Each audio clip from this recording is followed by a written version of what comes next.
And we are live. All right, Catherine, here you go. All right. Well, it's Saturday night, and there's always something going on everywhere and anywhere when it comes to politics, isn't there? So, a couple things we just wanted to kind of bring up. I know that Nicole and I are getting a lot of feedback about Jonathan Culp and his flyers, and he is wanting everybody to know that he is very thankful that everybody is sharing even negative criticism, because negative criticism still is advertisement. And so he's having all this free advertisement from all of us. And here's what I'm going to tell the people: keep advertising. Keep advertising, because I'm going to tell you what. Um, if we don't say something and he gets it, then we're going to hear about it. Yeah, people be like, why didn't anybody tell us? No, we Right? told you. We've been warning. If he does get it and we've said something, we win either way. I mean, so we lose if he gets the sheriff's seat, but we win by making sure that we did our part as concerned, educated voters to let people know that, he probably should not be the one who should be sheriff. Now, what floors me is that nobody seems to want to question what his qualifications are. That I blows my mean, mind. yeah, I mean, he doesn't have a degree in criminal justice. He's never been, that I know of, he's never been in law enforcement at all. I don't think he has a college education. I mean, I I'm don't almost think he does positive. either. I don't think he does either. I think he went, he was homeschooled, and then that was it. And so the truth of the matter is that I say keep putting the information out, do what you got to do. And people are asking, where's he getting all this money? Understand, he's using all those call signs. So he's got tons of money coming in because, well, because he can. He doesn't have to spend it on signs, although they lost quite a few in the wind destruction. They did. So, They did. that's what it is. Now, I want to say that God's watching over us and telling us, hey, um, Jonathan, take this as a message from God, but everybody's signs blew away. So, Mine didn't. I have one sign I put up this weekend, or put up yesterday, yeah, and it's still up. it's still up. It didn't even rip. Well, there you go. So, I mean, the thing is that we're all going to have to get through this together. We're going to have to educate a society, because remember, an educated society is very dangerous to a corrupt government system. And, I'm going to tell you, this election matters more than any election there is, because right now you have a chance to put somebody in the clerk seat other than the Klan, and I am going to call them KLAN, the Klan, because they're just as bad as, I mean, I will equate them to the KKK. I will. I don't even have a problem with that, because Russ has been on this mission, and so has Kelly Hewer, that anything that I say, that's the truth. And now we're seeing Andrew Hanna get involved in all of this. I mean, that's craziness within itself, that Andrew Hanna is even remotely thinking like, oh, well, I'm not going to get involved with this. And I'm going to say, look over there and deal with it over there. Oh, and take it to the county election board. But yet people, all these times, Andrew Hanna would be like, if you just bring it to me, if you file something with us, we're going to take care of it. Well, everybody can see that that's not how he's not going to go against the party line. Yeah, and that And just that's don't make unfortunate. no sense. I like Andrew Hanna. I do too. I like him too. I mean, I do like Andrew Hanna, but unfortunately, he only has a backbone when it benefits the the party line, and that's not what we need. We need somebody who's in there who knows between right and wrong, kind of like that judge out at in Elkhart, who came back and said, listen, if a person's voted twice in two Republican votes, it doesn't matter if you put them as a good standing or not in good standing, they still get to run. So that's just the reality of that. So I just want everybody to know, I don't know what Andrew Hanna is going to do to move the county forward, because it appears more that he's all about the photo op, all about this is what I can do, in Washington, this is all I can do. But look around in our county. Our county is a disaster. Right. And so it's like they only pick and choose what they want to address. I mean, look at them. They went right after Larry Savage. I mean, the election board, referred it right along. They made sure that the state police had a warrant. They made sure that the state police were out there making a fiasco. They made sure the state police arrested him. But there is a laundry list of things that Russ Willis has done. And even when he's found guilty, it says he will not face any charges. How is this possible? Right. And so you mentioned Larry, and I want to remind everybody that through the videos and everything that we've watched on the rewind and going back and checking footage, the secured ballots never left the chain of custody of Linda Smith. No, because she was able to make up those 3 ballots and make those computers match. Even though when we were in there, she said, okay, the testing company and the election board said the computers are locked, they're all done, everything's closed. And not until we went back and watched the reels did we notice one of the computers did not have the same screen. But after the lady from the election testing left and came back and fed 3 sheets through testing ballots, then it was like the lady was distracting us at the podium so that we didn't pick up on the fact that they were feeding those. Right. That's crazy too. Technically, they certified a testing site without all the original ballots. And I thought that was against Indiana code. Right. So that should have been, and these are things that the prosecutor's fully aware of. I mean, here's a question. If the county election board is doing things incorrectly, then who holds the county election board accountable if Andrew Hanna doesn't? No, so the word came because that you have to take it to the Indiana State Police. Okay. They have an election board. So, and I don't know that I fully agree with Andrew's response. He says, this is to Cheryl because she wanted to talk about the Hatch Act law. She says it has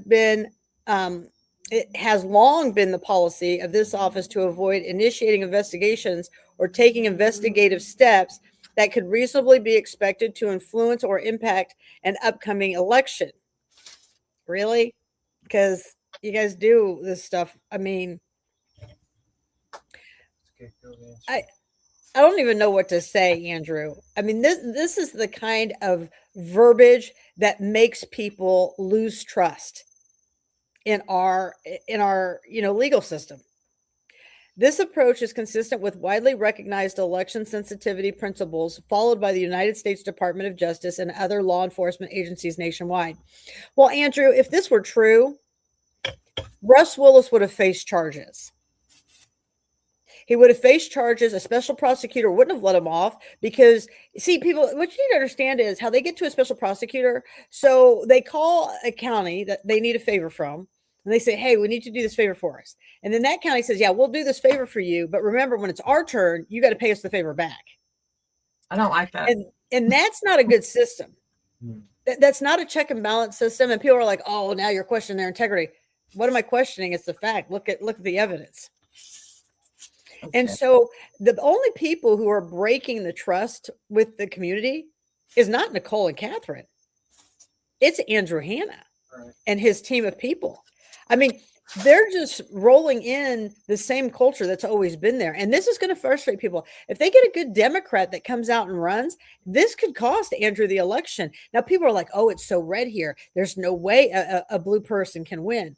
I wouldn't be so sure about that. I wouldn't be so sure either. I would not, one of the guys at the Veterans Coffee Club this morning, Art, he brought up a good point that he thinks a lot of Republicans are going to wind up voting Democrat this season because they're so fed up with the Republicans. Well, and the thing is that when you saw they couldn't get the redistricting done, I'm going to tell you what, Trump's come in and he's backed these people, you know, to go against anybody who didn't do the districting. That could, like you're saying, that could backfire on them, because in the general, people could say, okay, well, we're going to take the Democrat over that Republican that Trump's just put in there. So I mean, this could get to a real tricky situation. I don't know. Yeah, come this So fall. he says, for concerns relating to election procedures or campaign conduct under Indiana state law, the customary practice is to first file a complaint with the Madison County Elections Board. Okay, people, we did that. Yeah. We did that with Russ Willis. And what happened? He got off scot-free with his canvassing, even though he was guilty. And then he, with his finances, he said he only kept 2 years worth, and he was allowed to lie under oath that he only kept 2 years worth, submit 5 years worth of documents, which, I mean, he was under oath.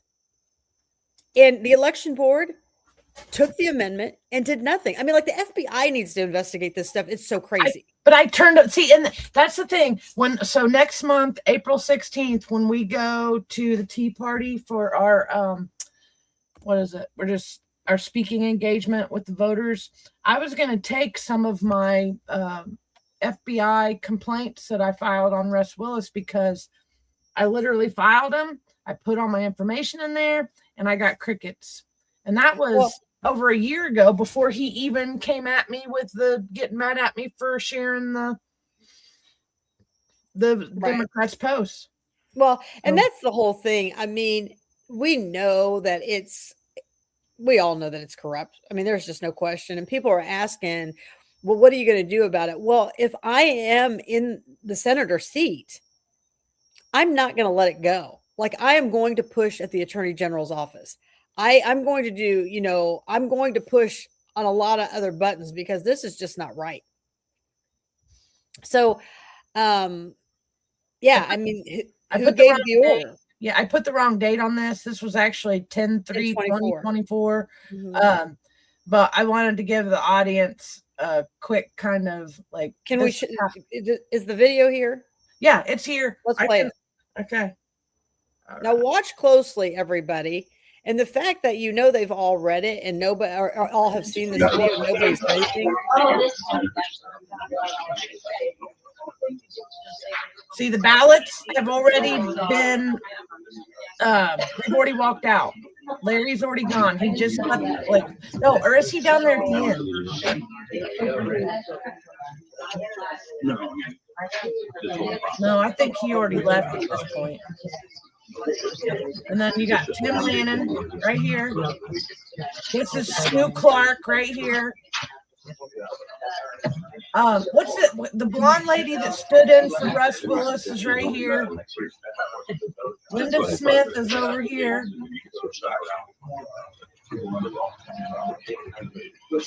Rebecca Crooms is right here. Catherine's right here. Leslie Bright right here.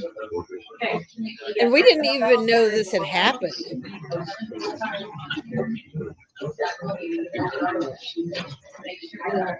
Now I think Sue is starting to realize something's off right here. Okay, but where do they go when they said all the machines were closed?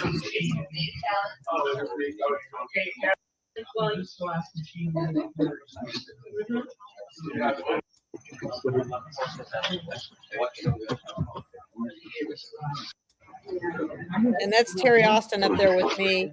Keep going. Like, I didn't even want to go up there, and the people were like, Catherine, come up here. I'm like, what do I want to come up there for?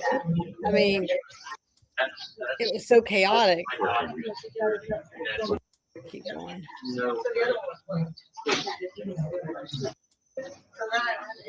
Because you're going to be able to see the screens here in a minute when they start zeroing these machines out. You got to keep going. Where's Sean? This is Sean just entered.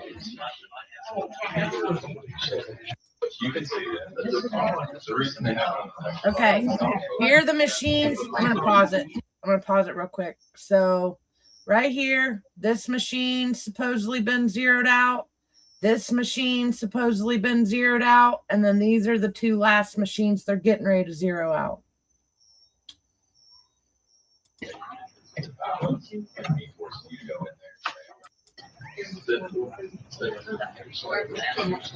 Okay, you can see Sue Clark starts to panic a little bit because she realizes that something's missing.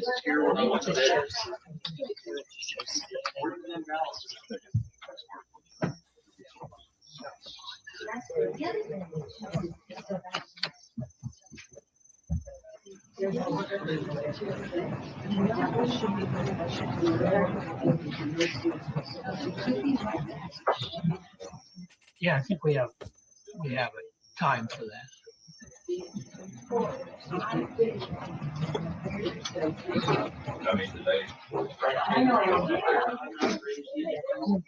You see Tim Lannon is supposed to be in the front down in here watching these machines.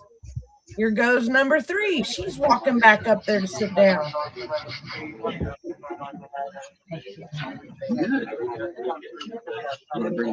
So keep scrolling. Okay. See, Sue's over there trying to figure out why these aren't zeroing out. There's the boss lady with the brown hair that starts doing the distraction.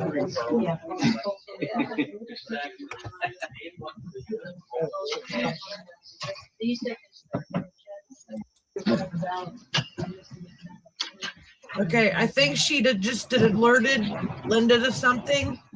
Tim comes around the side. Now they're both like, uh-oh, something's happening. And I don't understand, you know, this is like a classroom. Why don't they just ask and say, does anybody have a ballot by any chance? Why didn't they bring it up to everybody? They don't mention, I don't hear them in these No, clips. they never mention that their count is off.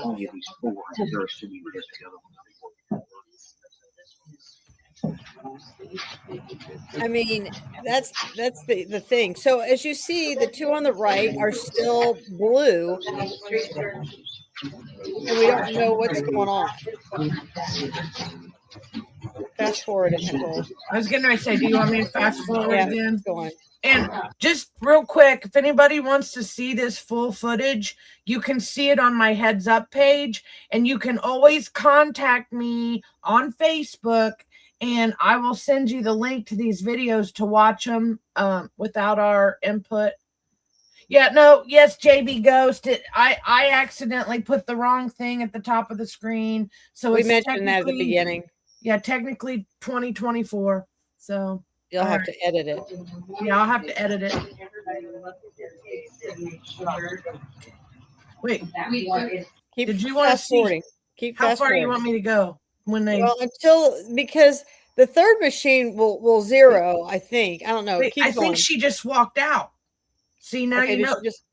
I think she walked out because now Sue Clark is not anywhere in this room. Okay. She's already walked out back here. Okay, so hit play. Wait. So now Linda and the election person, they're talking, they're trying to, you know.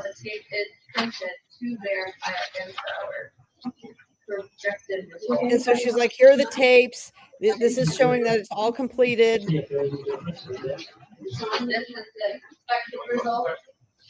And that's the second approval. Right. So she's got us focused on these 2 machines thinking they're all zeroed. Right. And she brings Leslie up. Is Leslie on? I don't think so. Not right now. So these are the results from that, and then these are what the expected results are. So we're making sure that. You want me to fast forward some? Yeah. I'm with the sheriff's department, so you please need to step back. Oh. You want to kick me out of the meeting then. If that's the route you want to go, I can. And this is the part I want people to understand. You are not. This is a public meeting. You can video. You can come up and look at it, but you cannot record it. He absolutely can record it. State regulations say it can't be recorded. Perfect. What state regulation? They can never tell us. Because there isn't one. This This is a testing environment. Okay. This isn't an actual casting a vote. So they've got this third machine down here now zeroed. So the third one is now zeroed, but the fourth one never is zeroed. still what happens. well, within the constraints of the law. on a you different can't tell screen me. than the rest of them. Like, there has to be reasonable accommodations for the public to film. What's the difference? And they are, and you can record it from that second row. You can What's film the difference if anything I your sit back eyes there can with a see. telephoto lens and I zoom in on the text on the screen or the ballots, or if I stand here? Okay, she is running this meeting. She has the ability to control what happens to this meeting, Within similar to the our county council meeting. constraints of the law. No, she does Right, not. and the state statute gives her the authority to decide if someone needs to leave. You can give us so many warnings. If not, You know, then your, we can do it. your from there. We remedy. don't You wanna get do 3 that. warnings. Violating the open House Bill And that's what I 1338. door law is to file a complaint. It is 100%. So To if do you're, that. if you're telling me I You don't. can't, if you're telling me I can't film, Then- and I then need to file a leave, then I'll complaint. leave. I didn't tell you couldn't film. I told you that you could, and I There's gave an you the area for area. But you I can do it can't from hear a everyone distance. at one time. What does Linda have to say? I See the said, I confusion? didn't tell you that you couldn't film. I have allowed anyone who has their own recording device, I've asked for you to be in the designated area. Okay? Yeah, because you don't want them catching the messed up stuff. But the public is allowed. You want me to keep fast Information is forwarding? confidential Well, information and just what I please wanna treat show it as people voted ballots. Is that these officials don't know what the law is, but the citizens do. And I don't know why people allow the officials to try to pull a fast one on us and then use law enforcement and abuse law enforcement to their power. And that's what gets me every time is these people have no problem saying, well we're going to throw you out with the sheriff. Well, who throws them out? Well, I'm going to answer that for you. The voters. And if you keep recycling these incompetent buffoons, because that's what Linda is, there's no other way to put it, then this is what you're going to keep getting. There you go, Alva. It's a good You- statement. I'm just floored, Okay. So, do you want me to fast forward to when Yeah, they? so you see, but everybody notices on the fourth in the law. monitor, it's not zeroed out. This one right here is not zeroed. Can you tell me what is confidential in a company check? We count everything. That all test materials. are So sealed. here comes Sue I back. want to catch her come. Phone She number, comes back in the door right here. Yeah, here she comes back in Runs the around the doorway, front. Says right here. carrying sheets. Well, this one's distracting you, and look at her. She starts feeding the machine ballots. And dispose as paper ballots. They are confidential. I wish that I would have looked that up, but that's exactly what. Now watch Sue there on the fourth computer. I'm not gonna, I will not arrest you. Isn't that your understanding? So while we're all being distracted Public access. by our violations of our rights, arguing those, you got Sue over here feeding the machine. Now, if she didn't have all the original ballots, they couldn't certify these tests. But they did certify the tests. And they made ballots to make it match.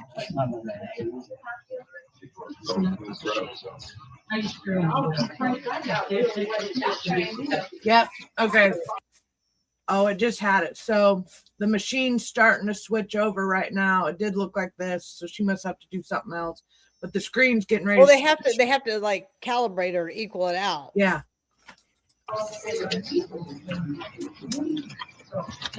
Have they been verifying? Yeah, they look the same, right? See, she says they've all been verified. They all look the same. No, they don't. I didn't pick up on it when I was in the room either. Need verified. If any member of the public would like to come up and do that, they're invited to do it. Yes? Right there. This came from the ballot source machine, Okay. and then we're comparing the results now match the projected results of the test. So comparing these And that's rates Miss here. Crooms looking up in there. And Alva is absolutely right. I mean, even Beeman didn't take a stance in this, and that's part of his job.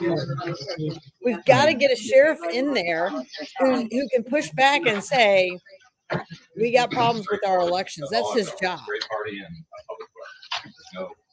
So see how Sue's still messing with them, but they told us all of them were done.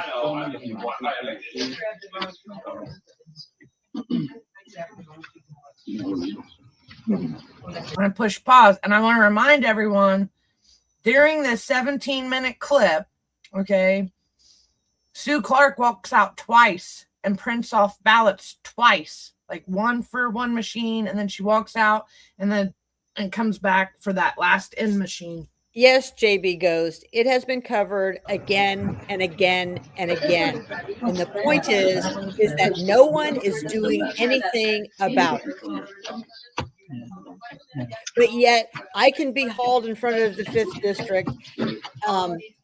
Nicole can be hauled in front of the 5th district. We can see Larry Savage get arrested. We can see all the other things that happen to people who are not part of the Klan. But Andrew Hanna, and if you would be here from the beginning, JB Ghost, you would see what we're talking about is we're talking about Andrew Hanna, who says they don't get involved and that it's all left to the county election board. Well, when the county election board is the one committing the crimes, who holds them accountable, if not the prosecutor? And with this being the Senate race, the person you're running against is on all the election boards. So why wouldn't you take over those positions yourself when you get in? Yeah. This has everything to do with her Senate race, because she'll be able to go in and make rules or help write the rules that change this from ever happening again. Yeah, the county election boards need tighter reins on them. They need accountability within themselves. And the reason why, JB Ghost, we're doing it over and over and over again, because this happened 2 years ago. Now we're getting ready to go to the election, and people forget. Not every voter not is even as forget educated as you. Some of them don't even know that this happened, and they're telling us that we have election integrity in Madison County, and I can assure everyone we don't. Right. Because we just happened to catch this in 2024, but I caught something back in 2020 that they still refuse to listen to, and Russ Willis lied about it. Right. So show them the final word flips, Nicole, the final. This messed up, and I had to piggyback off the footage on that. And for some reason, it did that to us. Okay. And so they never get it to 0. The point of the matter is they certified this test. They did not have all the original ballots. Okay, there, it just flipped just now. It just flipped just now. And finally, but the thing is they didn't have all the original ballots in order to certify this test. And that's what we're trying to say. We're trying to say that the biggest problem is, see, JB goes, no, that isn't what a state senator does. Well, you know what, JB? What does a state senator do? You know why they don't do it? Because nobody ever gets involved. This one, I would be pushing if I was the state senator, saying, no, we're going to look at these films. We're going to be addressing them. Everybody wants to put everything in this small little area that says you only stay in this lane. If you're telling me that when we've got an election integrity issues that the senator shouldn't be involved, you're crazy. Absolutely should I be stepping up and saying, wait a minute here. My constituents are not having secure elections. And if that's not what blows my mind. But if that's not what the senator's job is, then why does Mike Gaskell sit on all these election boards?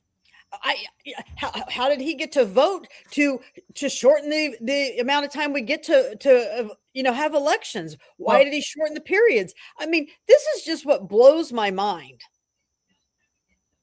Okay, so JB, let me enlighten you. I don't know who you are, but I feel like we're going in circles here.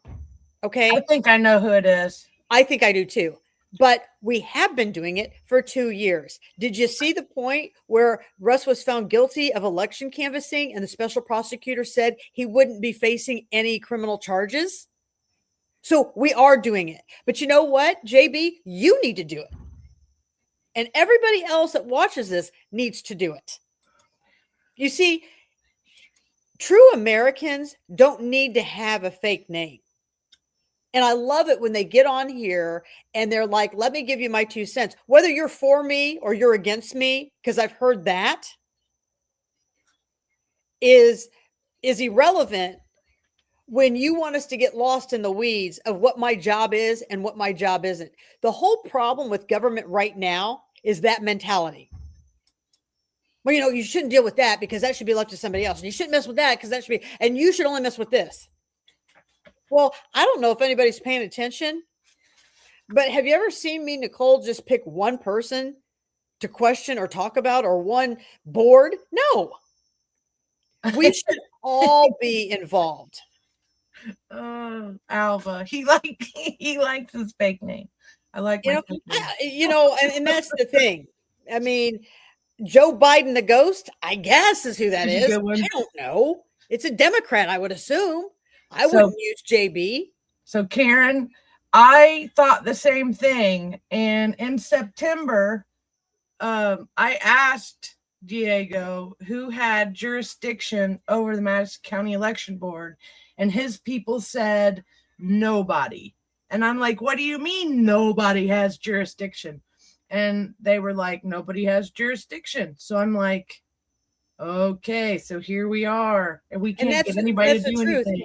And they do truly leave it to the county election board, and they are so stacked at the state level that they even those attorneys up there will come into play and protect the county election board, even if their findings are so far out there. It's just craziness. And that's what I'm saying. The people are going to have to get involved. And I want to commend Cheryl Dodd McKinney for stepping up and filing a violation. I wish more people would also file the violation on the county email. And everybody wants to find a way to skirt around this county email, but that's government owned property and he should not be having it. And I guess we can get into the weeds of the semantics, but he literally is going door to door, handing people that card with his county email saying, I'm running for sheriff. That is it. You're using it for political use.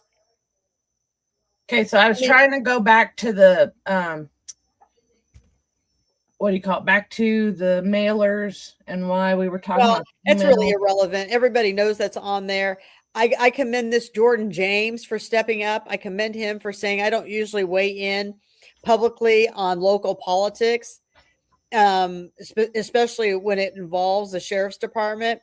But the fact that Jonathan Colt believes he's qualified to run for sheriff is both astonishing and deeply concerning. Well, for me, I probably would say it's very insulting, right? As an elected council member, he has shown absolutely zero support for the sheriff's department. In fact, he has one of the strongest voices against our most recent contract. That's not leadership, it's incompetence. If you want to watch someone torch a county and cripple its sheriff's department from the inside out, electing him will do exactly that. Somebody else asked if he could even use the sheriff's emblem because if he can even use that because he's not a sheriff. That's interesting. Yeah. And so JB Ghost, here's the deal. When you find a YouTube channel with your correct name and who you want to be, I'll talk to you about anything you want. Until then, I am no longer going to address anyone behind their hidden name. Not going to do it. So moving on, because I've had just about enough of these fake names. Moving on, the big problem here is Jonathan, raises lots of concerns using his email address, but show that text that I sent you about that somebody had wrote about Jonathan, which is our greatest concern. Which one was it? Oh. Okay. And that's actually, it was Birdie's post. And this is a big deal. What's her? Wait, you sent me the text in the messenger? Or did you send it on my phone? I sent it to you. I think you sent it to my text. Hold on. I'll have to pull it over. Here, I'll just send it in Messenger.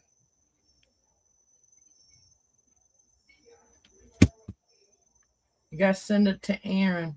Hold on. Well, I put it in the two chicks. Okay. So there is on a post that has to do with Jonathan Culp. There is a Sandra Nardoni. And thank you for using your real name and standing behind who you are.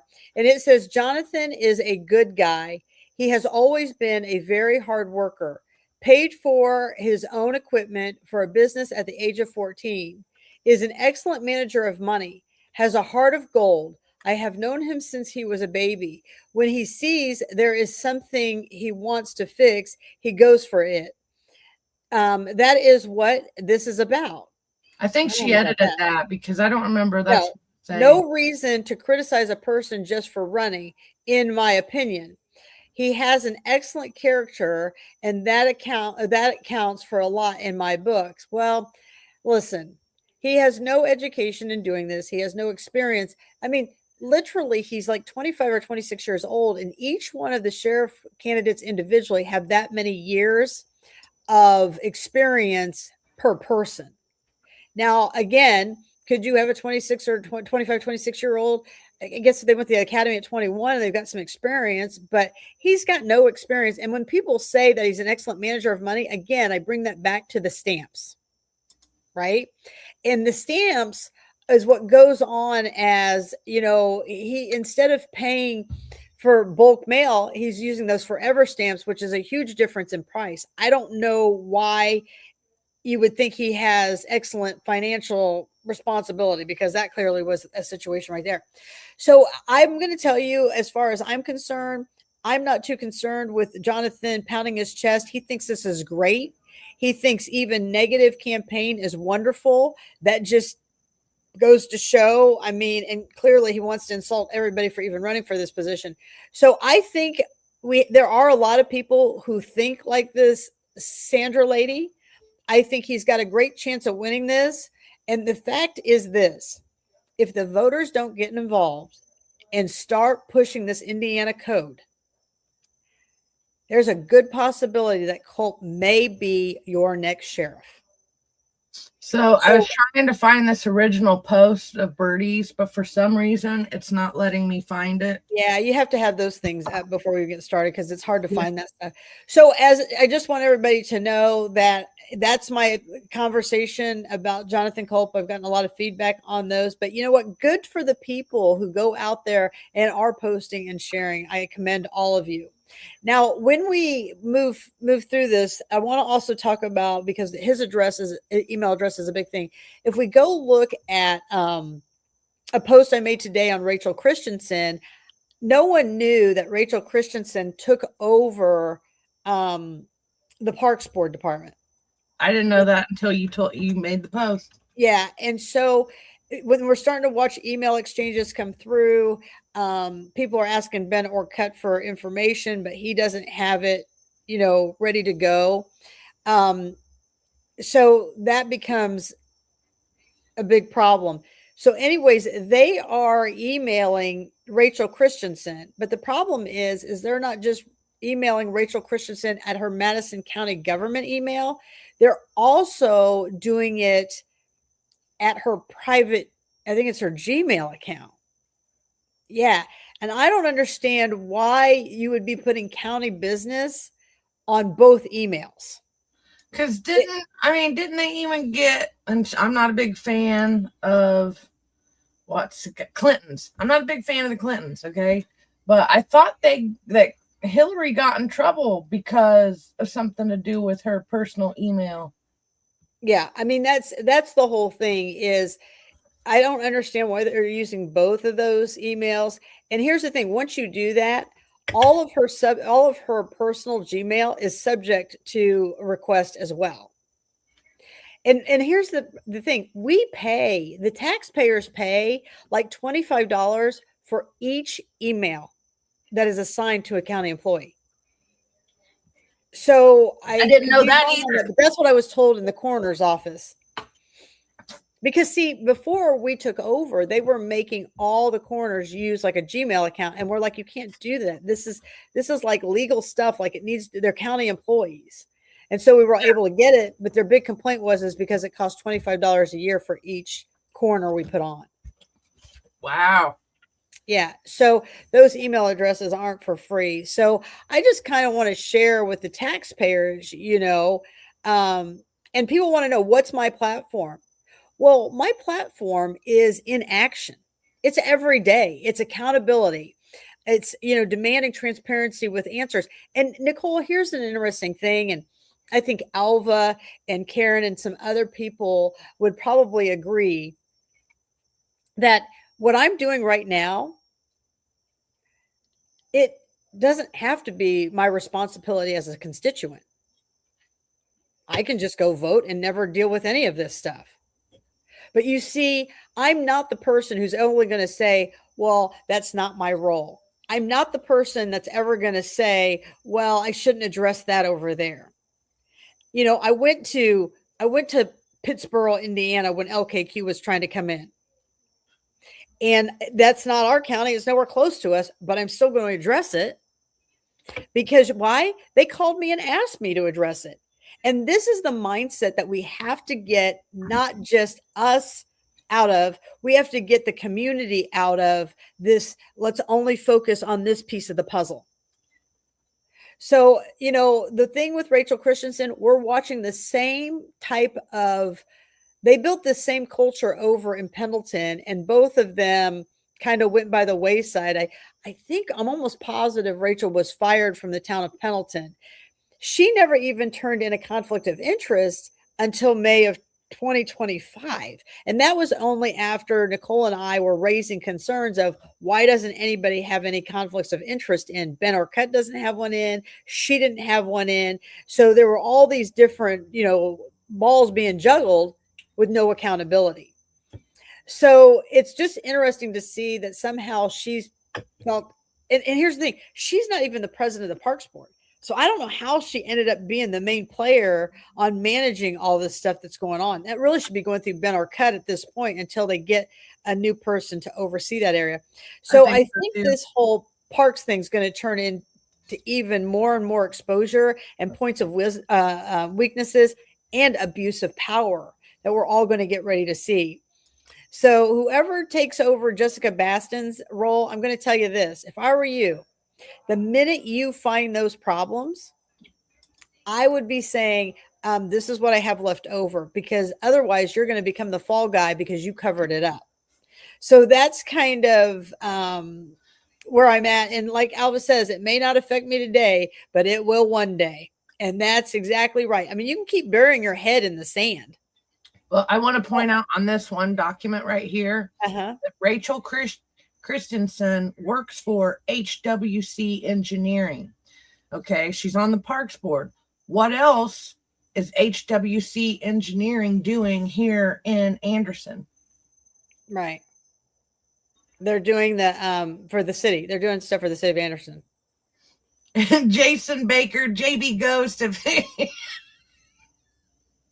If that's your real name, that could just be another fake account. Okay. Yeah, I don't know who that is.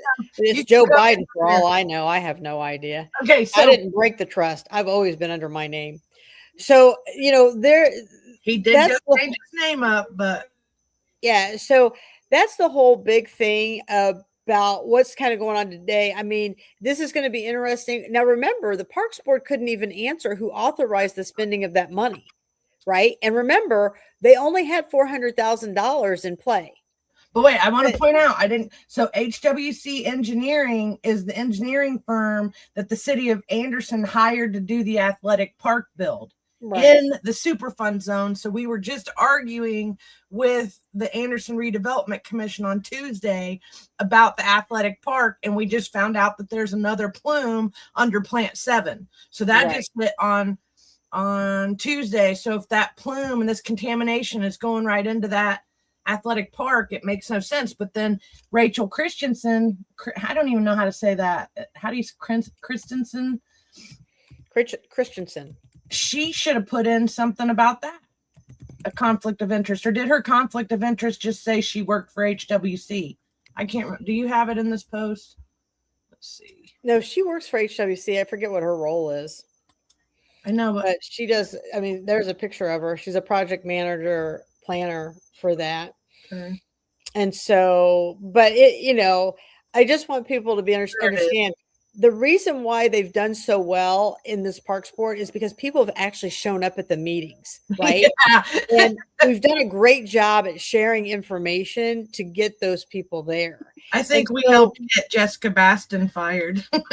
Well, Not that it's funny. It's not funny to get people fired. I'm not laughing because I didn't get her fired because I didn't do anything wrong. Right? Jessica Baston has been a very rude person to voters, constituents. We have arguments with her yelling at Lisa Summers and saying some of the most snarkiest stuff from the podium. And then she's also the one when concerned citizens were bringing problems to the Parks Board, they were shutting everybody down. Right. And that the whole thing, like Alva says, HWC engineering's paid constantly through the Muncie Board of Works. I mean, they've got their claws into everything. So, I mean, it is what it is, but I just want everybody to know these are other things that we should all be equally concerned over, right? We should all be concerned over do people have conflicts of interest in place? And again, people can say, oh, that's not what a senator does. Well, here's the thing. I don't know what our senator has been doing.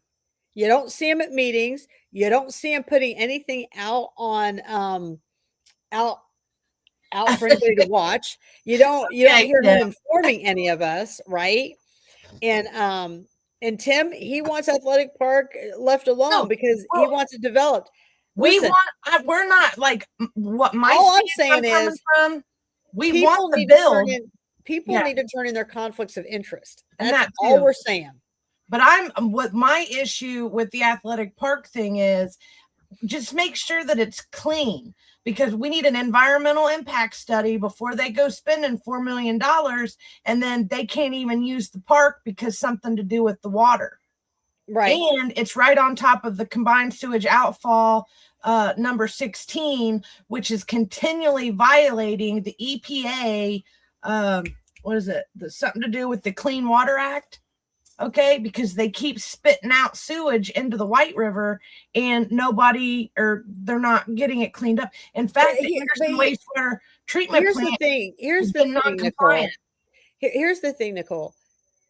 That's not what a county council person does or is responsible for. I've heard. Do you see how ignorant that is? I mean, you're an elected official. If you but you're also a concerned citizen. And did anybody watch when Ken Kaczynski went to the podium? He said, I am your surveyor, but as a taxpayer, I got concerns over that. Nobody knew what happened to $850,000 and who authorized it when we knew we only had $400,000 to spend. So I have no idea where they're going to come up with this $450,000, and then come to find out they're going to bring in porta potties, but they're only going to bring them in from like April to November. That's stupid. And then if it floods over there, they're going to remove them before it floods, and then they're going to put them back. Well, that's all going to take time and money. I don't even know how think about it. So they just told all the departments that they had to cut each department by one staff member, right? Right. Did you want to get that clip? I can pull that clip up. No, but if they have to cut it by one staff member, how are you going to come up with a parks board? If you're cutting every department by like 5% on top of an employee, how are you going to come up with a parks board or a maintenance for that? I mean, that's my problem with the whole thing. And so when people are like, hey, this is what you're saying, I still have a role as a concerned citizen too, don't I? Right. I would think you would have one. I don't want to get sick from playing in the White River this summer. I love kayaking. And if I'm being told that they're spitting out, well, the sewage is an issue, PFAS is an issue, VOCs are issues. I mean, that's a lot of stuff that could lead to, well, Aaron got sick last year. Right. And Tim's right. They've done a lot of work down there in the last few years, but I hope, Tim, that they're taking some very detailed notes on what's going on with the parks department over in the county at those anchor parks, because like they didn't get certain permissions done and they were still moving ahead until concerned citizens got involved and said, hey, was there an Indian reservation over there? Hey, what about the Eagle's Nest? Is that a problem? So that's my whole thing is that are they doing all the checks and balances prior to taking it so far, and then we're out of that money, right? That's what the whole big deal is.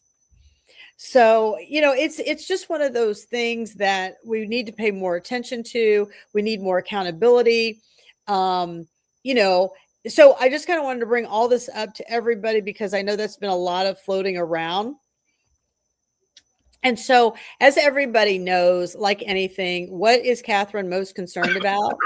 Catherine is very concerned about the cost of medications, that we have people who are paying into insurance companies.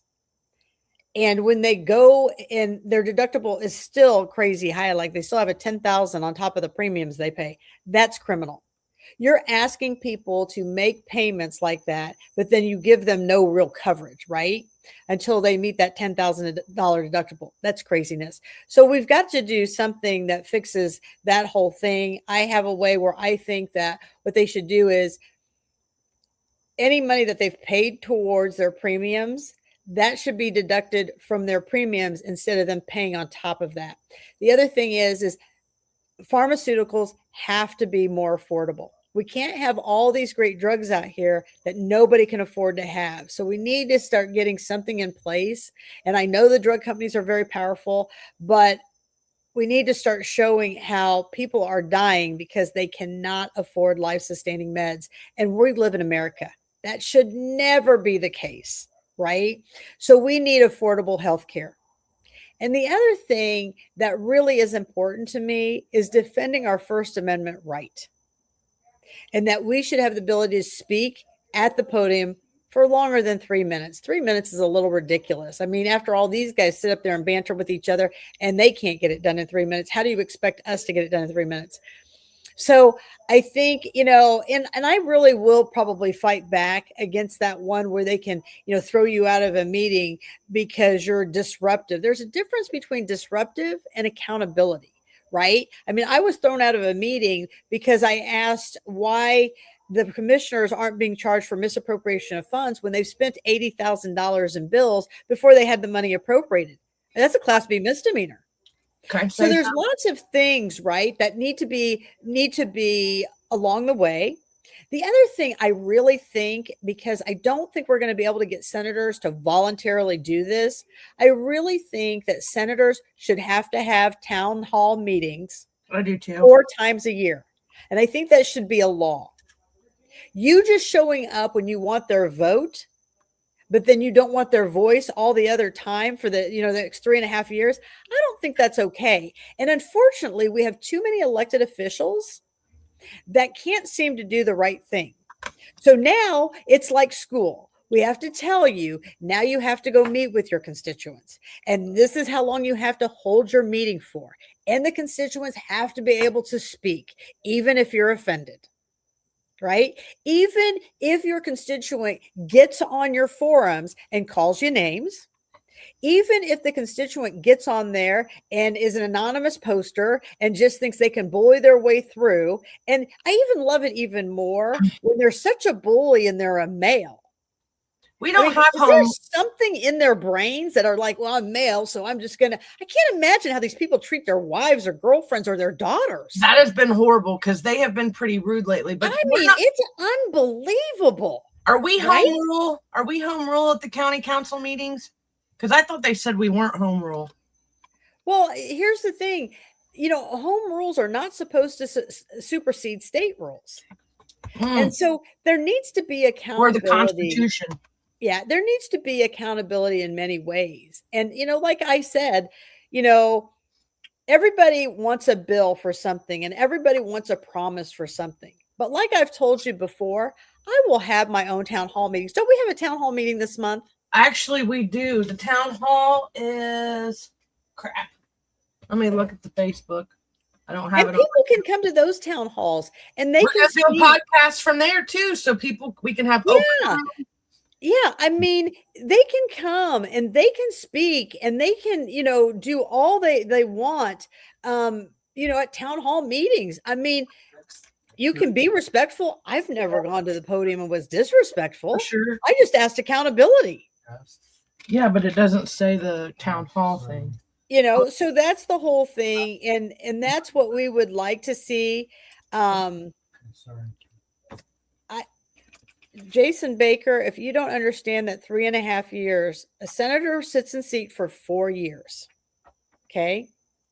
So right about now, they're about 3.5 years. right? We're running an election. All of a sudden, they want to hear your voice. They want to hear everything that matters. But then after they won the election, they don't want to hear from you for the next 3.5 years. That's a problem.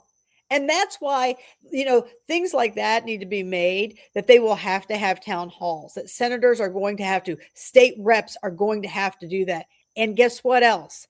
They have to put it on recording, just like all the other meetings that have to go on in government. I think it's really important. So there's so many things that I could sit back and I could do and I could look at and, and listen to all of, and let me be real clear with Jason Baker.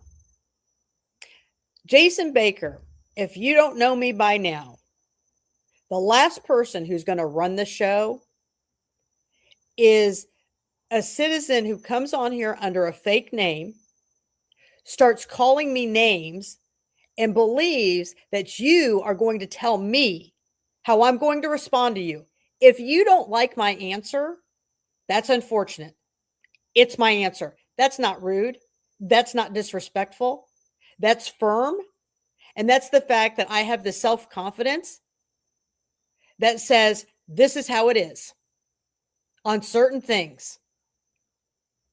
And here's the deal. If Karen were on here and you were doing that to her, I would stand right in front of her and I would tell you to knock it off. So this is no different. Just because you want to throw a tantrum because you're not getting your way, that's on you. I didn't come on the forum. I wasn't under a fake ID. I never have been. We don't get a chance to hide. Right? Your JV Ghost was a fake name, and Jason Baker, we can't even prove who you are. So that's what I mean. Another fake name. But I want to point out his questions, and again, and some people were never going to be able to satisfy, and that's just how it is. That's just the reality of it, right? So for me, I enjoy the fact that I get to hear from constituents who, they know the fact that Gaskell hasn't, he hasn't come to the plate. He hasn't kept his promises. And the thing is if you want to vote for the opponent who gives you a bunch of hot air, have at it. Knock yourself out. You know what I'm saying? It's a race. That's America. But I want to point out that the White River runs through your district from one side of Madison County to the other. It also goes up into Hamilton County, into White River.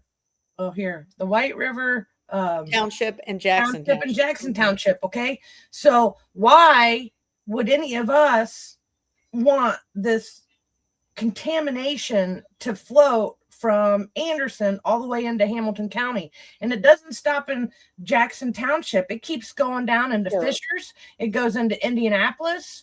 I mean, everybody should be concerned what is getting put into our water. And then on top of our contamination, then they got their own contamination over there in Hamilton County. Right. So I think that's important for the district. Yeah. And that's the thing. We all have to bring awareness, right? We all have to bring awareness. I encourage people to run.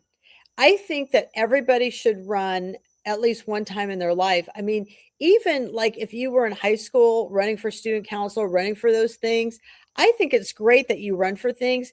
And I think what we should challenge in our government, our econ classes, I actually think that senators should have to go out and visit the government and econ classes and spend 2 full days each semester in those classes, meeting the different high schools.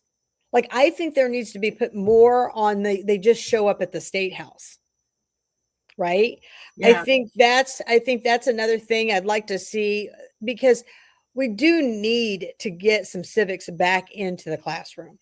I think so too. Yeah. It's not being taught. Right.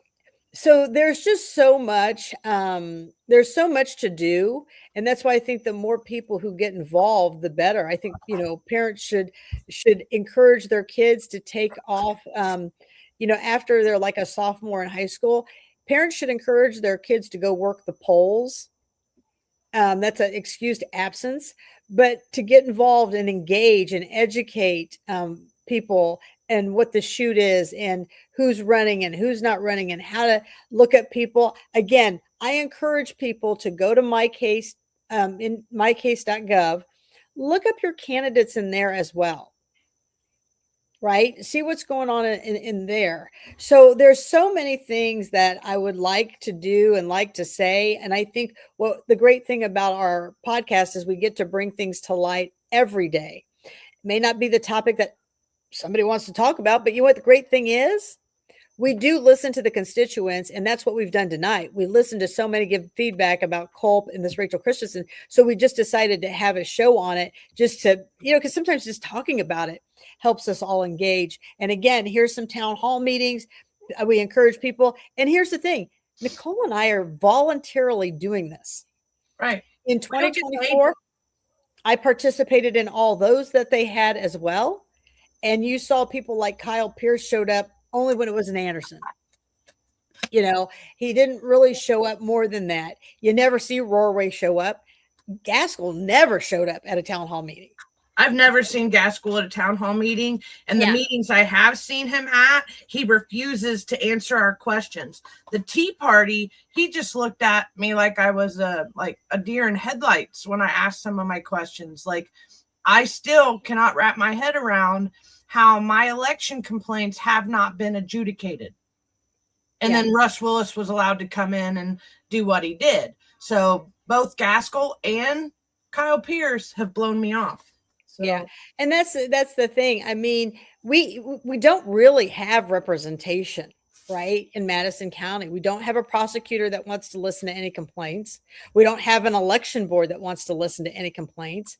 So we're kind of stuck in the mud right now until we get elected officials in place who will hold them accountable. And that's one of the main reasons why I'm running for this position is because, when I'd go to other meetings, they're like, well, you don't live in this area. You're in Lapel. You can't come up here to Alexandria. Well, that's not necessarily true. And look what I did. I went up to Alexandria. I put their video on live. I was able to teach somebody else up there who'd never done a live video ever, and they took that over themselves. Isn't that the kind of leadership you want elected? I want to say something. Jason Baker, nobody has been rude to you. You're upset because we're not paying attention to you because you've came in on 2 or 3 different podcasts where we're trying to talk to other people, constituents, and voters, and you keep repeating your questions. You keep trying to get us to pay attention to you. So it's not that we're being mean, but then you go and you switch over into another name and we still can't prove who you are. And this week I had to deal with an issue with people using nicknames and trying to harass and all this stuff. And it is not a violation of your constitutional rights when you're using nicknames for us to ignore you. That's not a violation. Yeah. The violation would be if we removed you from the page, and we're not doing that. Have at it. Speak all you want. Nobody says that you have to answer a person. I mean, if that were the case, Gaskell shouldn't be in seat.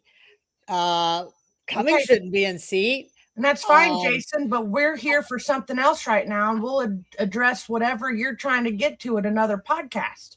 That's all we're saying. Yeah. So the topic tonight is about town hall meetings, which I think those are some things. I did answer the questions on some of the things that I would like to see changed and some bills that I would like to push through. I'm not going to sit here, everybody. I'm not going to sit here and tell you I want lower property taxes. I'm not going to sit here and tell you I want more money put into education. That's a given.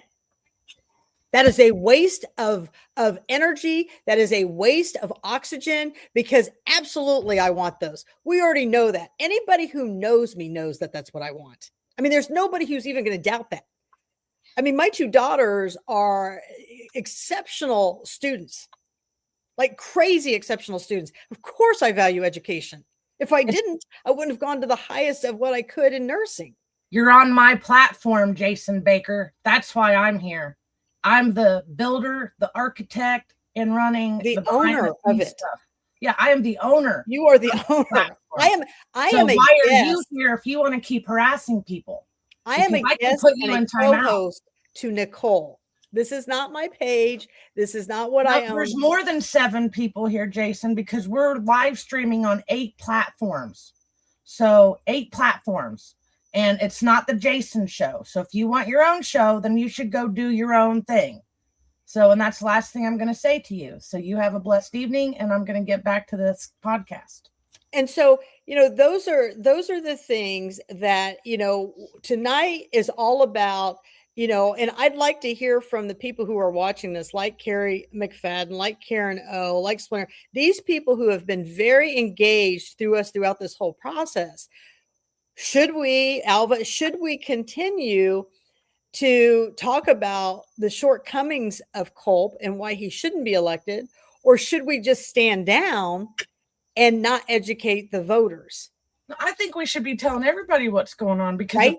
if I did any of that stuff that Culp was doing, or Jennifer Culp was doing, or Todd Culp was doing, I would have already been in trouble. Well, and that's the whole thing. If we were using our government email, I mean, so when I was the chief deputy coroner, right, you cannot even put a political sign or brochure in a county vehicle. Like, you get in big trouble for that. So I don't understand why he is able to put that information on his cards and pass them out and say, I'm running for sheriff. Well, he's not allowed to. It's an Indiana code, and it clearly states that the government owns that. He can't intertwine the two. I mean, it literally says emails in there in black and white. And again, we had a recorder who, I want to say like 3 terms ago had to resign her position because of the same similar situation. But I would like to know, Tim Funk's another good one to ask, should we quit talking about Culp? Or should we continue to educate the community? Because that's what this show is for. This show it doesn't say Catherine Callahan for Senate. It doesn't say Nicole Kapuzinski for council. It just says 2 chicks with a political podcast. We're talking about important stuff that's affecting our district. That's the topic of the show, but I would be interested. I haven't heard from the people who are on here tonight what their thoughts are. And I get it, because Tim Funk may even say, and I'm not speaking for him or Alva or Karen, that they may say, well, they always say, don't say the other opponent's name.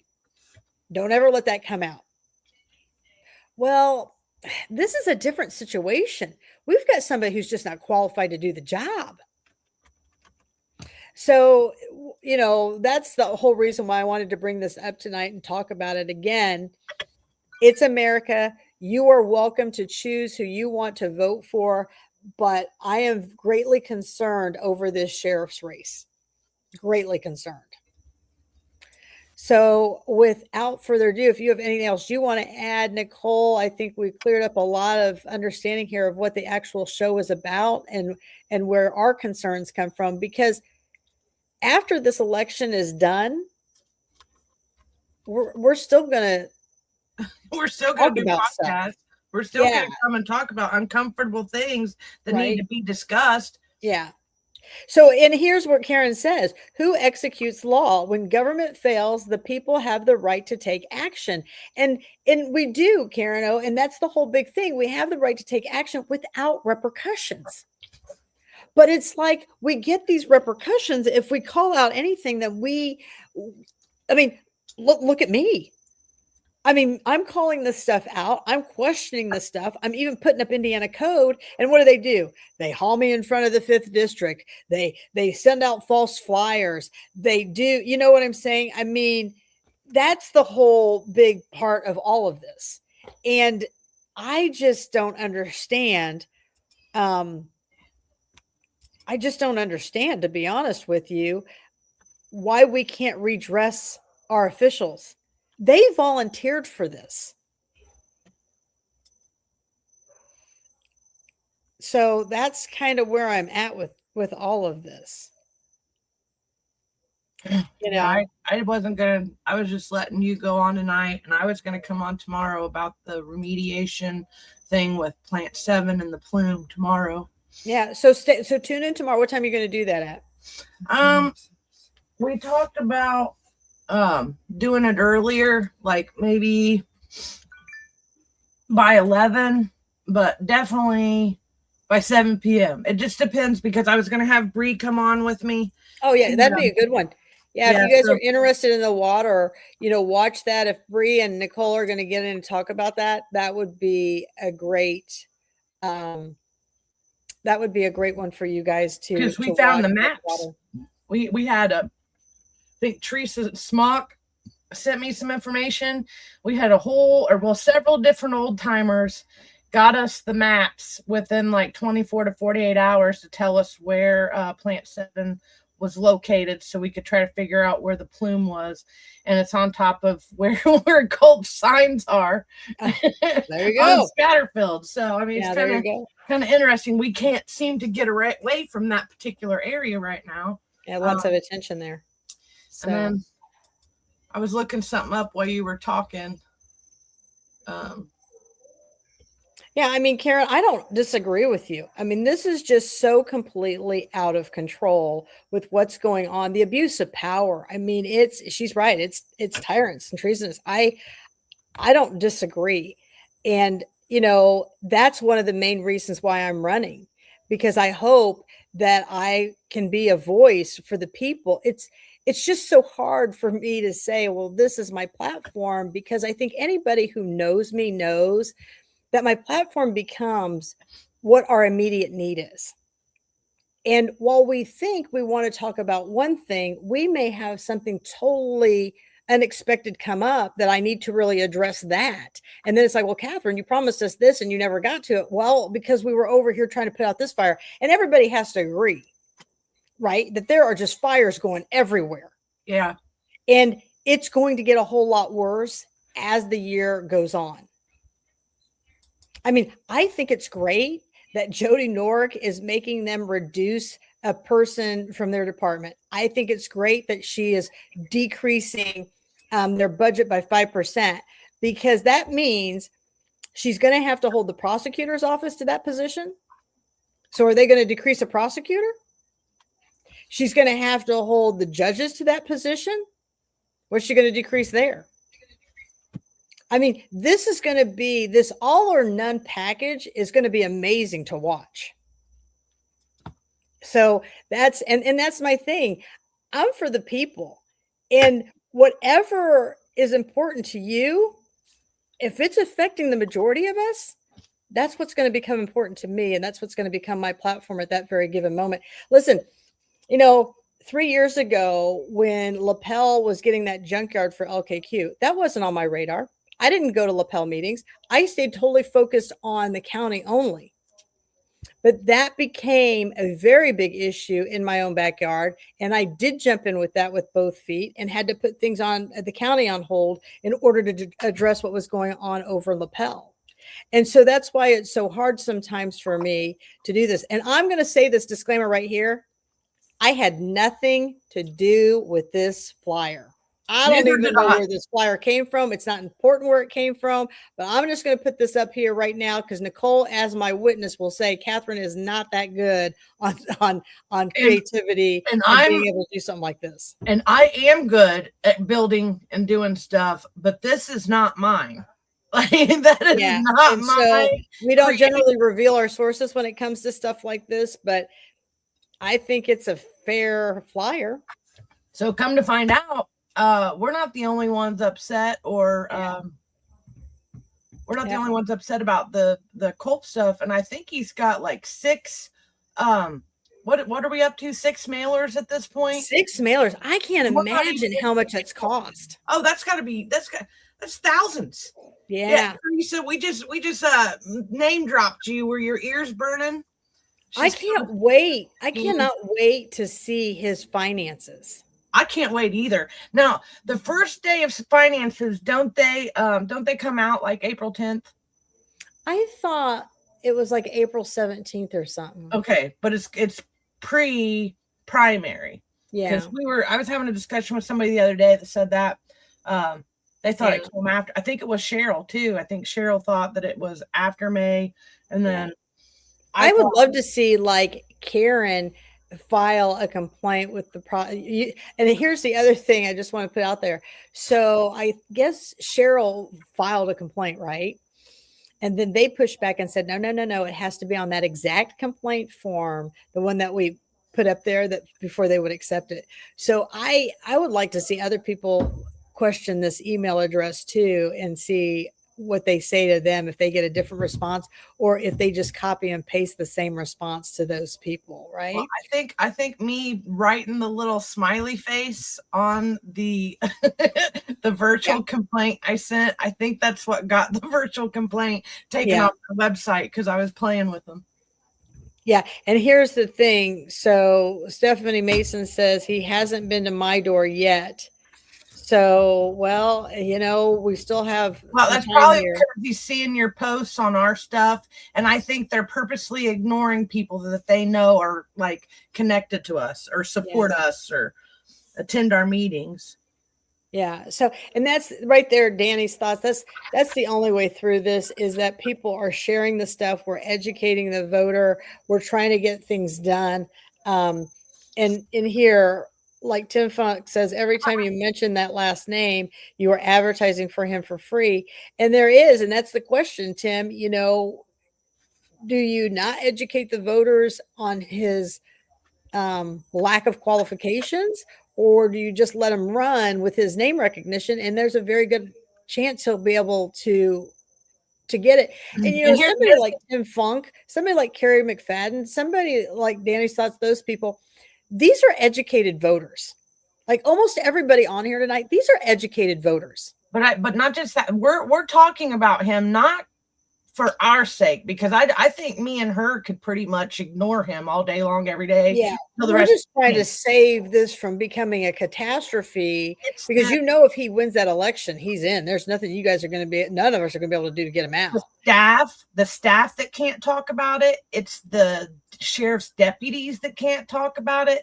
There's a lot of people that cannot express themselves about this, and so therefore their time is short, and if they can't talk about it, they need somebody, and we represent them too. In fact, I think me and Catherine have spent more time supporting the 911 dispatch and the sheriff's deputies and the sheriff actually until a few weeks, well, what was it, a couple months ago, and we had a little falling out or a little tiff with the Sumner stuff, and we're still working that out. But yeah, I mean, we've been the biggest pro. But I don't want to see anything bad happen to the sheriffs, and quite frankly, this would be bad.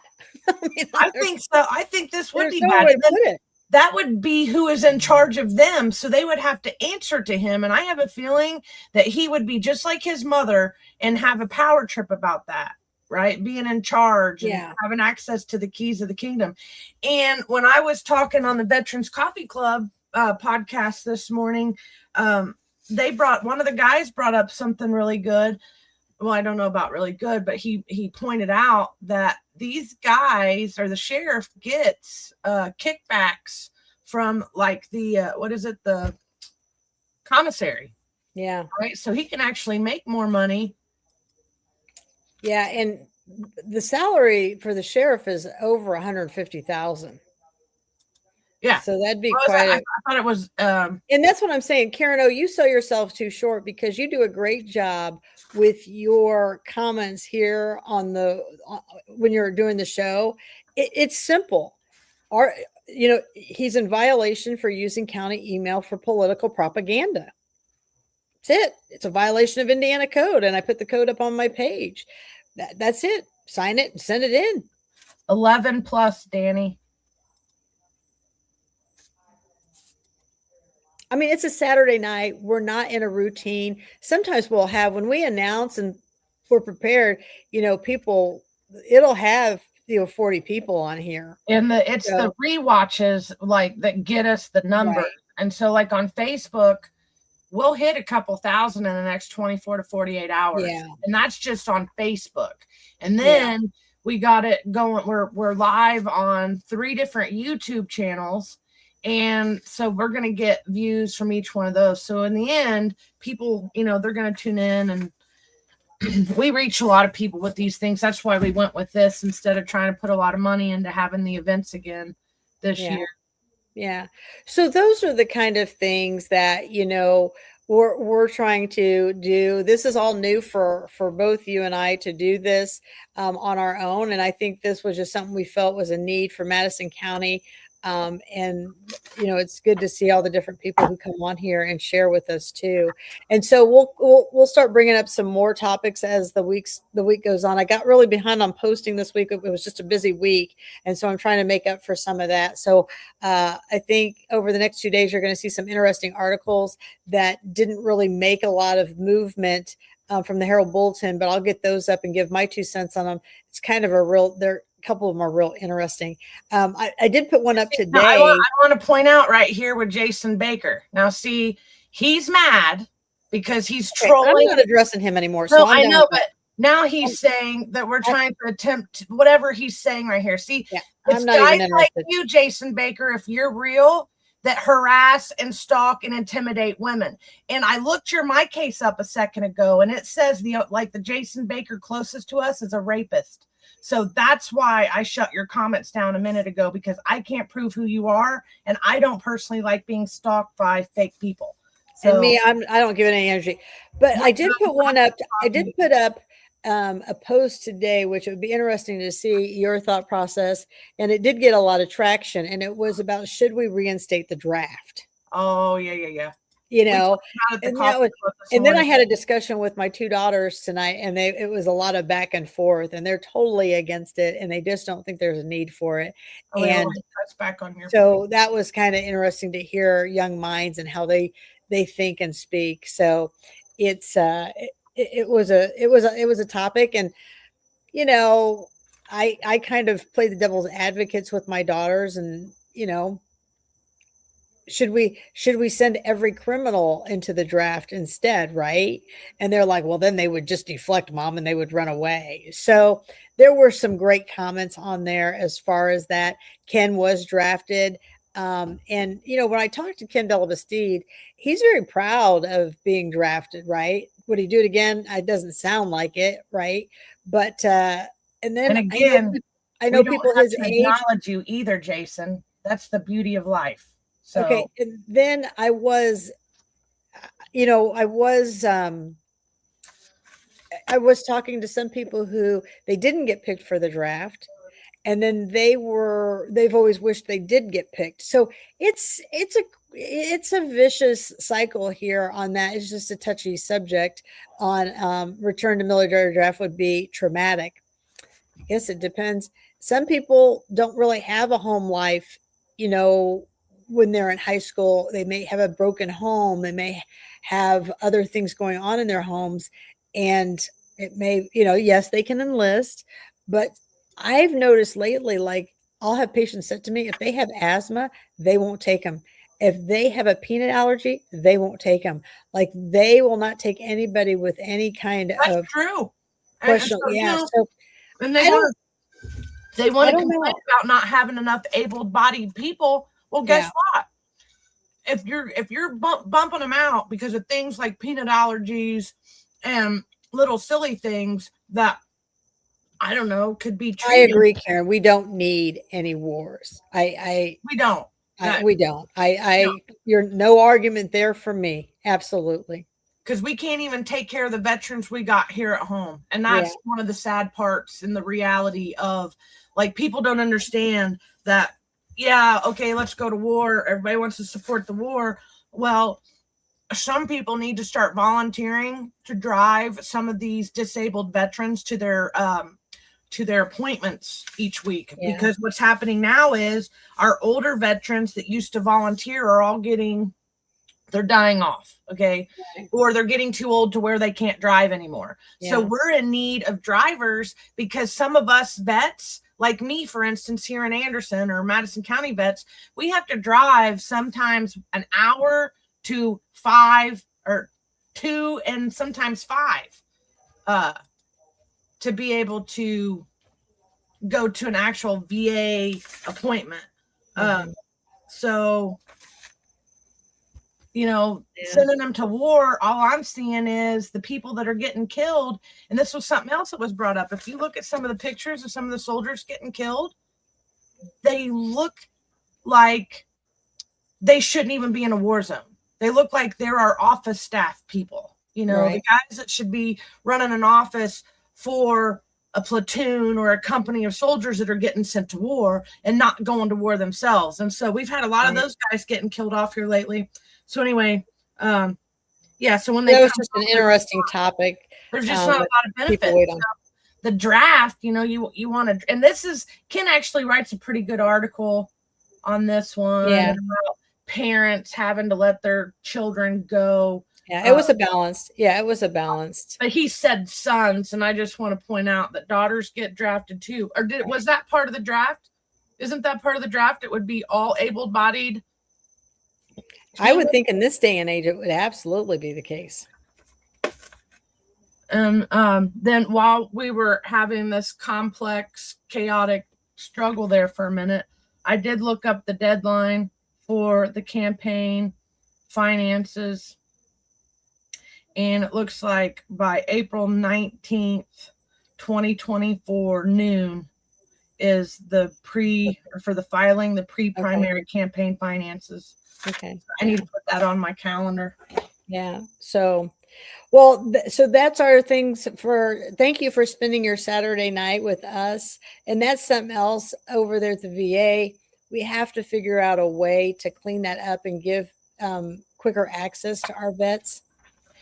And that would be on my radar as well. So my big platform is almost everything that has to do with healthcare and everything that's wrong with it right now. Right. So, all right. Well, if there's anything else, you guys are just always feel free to reach out to us via Messenger or YouTube or whatever you want to do. I'm grateful for all of you that tune in and share your thoughts, and you always have good feedback. And I'm glad that sometimes we can agree to disagree, but we all still get along at the end of the day. Yeah, and I agree with Splinter. Handicapped person can still be very helpful in rear military. Absolutely. That was me when I got injured, and I realized that they still need. See, look, he keeps using different. Again, just keep moving forward. Okay. Anyway, that is true. Handicapped people can still do rear military. It just depends on the unit that they're attached to. Yeah. So. And that's, I mean, that's the thing, that people answering the phone on the back end when they're in trouble can still coordinate things, right? They may not physically be able to be on the front lines, but mentally they could probably be some pretty powerful mover and shakers behind the scenes to help us be successful. So, but anyways, you guys have a great rest of the weekend. I hope that you and Bree come together tomorrow and talk more about the water for everybody. I think that's a great piece of information for everybody. And then Carrie says they brought back the mandatory sign up again in 79, the same year he turned 18. So people have been affected for this, right? And then Tim says everyone else running is either a police officer or has been a police officer in the sheriff's race. Yes. You know, that is absolutely, that's my biggest concern, Tim, but I am concerned that name recognition can get this done. I mean, he's pounded on more doors than anybody I've seen this election. So we will see how that goes. So, all right. Well, we'll see you guys, and thank you for tuning in. Yep. Thank you guys. Even All our right, have a great rest of the weekend. Shalom. At least we use our real names, buddy. So you have a good evening, Jason.